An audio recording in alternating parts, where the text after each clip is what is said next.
ఈ రోజు double masala egg omelette అనేది చేసుకుందాం. 2 ఎగ్స్తో ఈ రోజు డబల్ మసాలా ఎగ్ ఆమ్లెట్ అనేది ఎలా తయారు చేసుకోవాలో చూసేద్దామా. ఎగ్స్ పలగొట్టుకుందామా.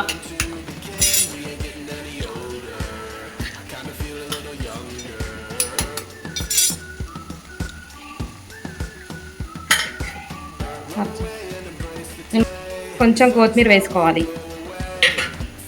కొంచెం పసుపు వేసుకోవాలి, తగినంత కారం,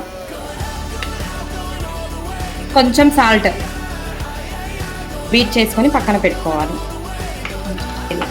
ఇలా చేసుకోవాలి. స్టవ్ పైన ఒక బ్యాండ్ పెట్టుకొని కొంచెం ఆయిల్ పోసుకొని సన్నగా తరిగిన ఆనియన్ చేసుకొని బాగా వేగిన తర్వాత కొంచెం కొత్తిమీర, ఇందులోనే కొంచెం పసుపు, సాల్ట్, కొద్దిగంత కారం వేసుకొని బాగా కలుపుకోవాలి. ఇలా కలుపుకున్న తర్వాత బాగా వేగాలి ఇవి. ఇలా కలుపుకున్న తర్వాత పక్కన పెట్టుకున్న ఎగ్ మిశ్రమంని ఇందులో పోసుకోవాలి. ఇలా పోసుకున్న తర్వాత ఒక మూత పెట్టుకొని ఒక 5 మినిట్స్ బాగా మగ్గించాలి. అంతేనండి, ఇంట్లోనే ఇలా సింపుల్గా తయారు చేసుకోవచ్చు. ఇలా మరిన్ని వీడియోస్ కోసం మా ఛానల్ని సబ్స్క్రైబ్ చేసుకోండి.